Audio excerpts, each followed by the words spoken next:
Hello friends, நம்ம இப்போ தோசைகளுக்கு எண்ணெய் தடவுற சவுரி எப்படி தயாரிக்கன்னு பார்க்கலாம் வாங்க. முதல்ல கொஞ்சம் சவுரி எடுத்துக்கோங்க. அதை இந்த மாதிரி நல்லா தட்டி அது உள்ளே இருக்க அந்த சின்ன சின்ன தூசியெல்லாம் போகிற மாதிரி நல்லா தட்டி எடுத்துக்கணும். அதை பிரித்து கொஞ்சம் பிச்சு எடுத்துக்கோங்க. அதில் இன்னும் இருக்கிற தூசியெல்லாம் போயிடும்.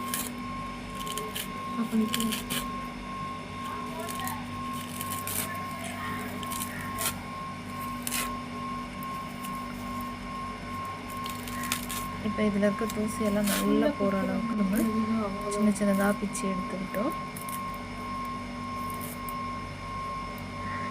அவ்வளோத்தையும் பிச்சு நல்ல தூசி போகிற அளவுக்கு எடுத்துக்கிட்டு இப்போ கீழே உள்ளது ஒரே நேருக்கு ஒரே மாதிரி வெட்டி எடுத்துக்கோங்க.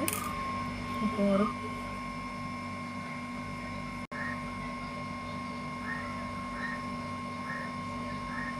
நல்லா இது பண்ணுங்க. சென்டரில் இந்த கம்பு குச்சி நல்லா விரித்து வச்சு அழகாக இது பண்ணி ஒரு நூலோ சின்ன கயிறோ எடுத்துக்கோங்க. நல்லா அதை டைட்டாக கட்டிக்கோங்க. லூஸாக கட்டினீங்கன்னா அதுக்கு நம்ம தேய்க்கும் போது கலண்டு வரலாம். அதனால நல்லா டைட்டாக இது பண்ணி முடிச்சு போட்டு வச்சுக்கோங்க.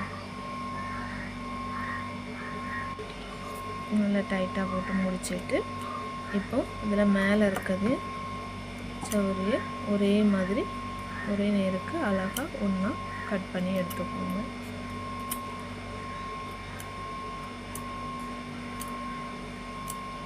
எல்லாம் ஒரே நேராக கட் பண்ணி எடுத்ததுக்கப்புறம் இப்போ அழகான ஒரு எண்ணெய் தேய்க்கிற ப்ரெஸ்ஸு தயாராகிடுச்சு.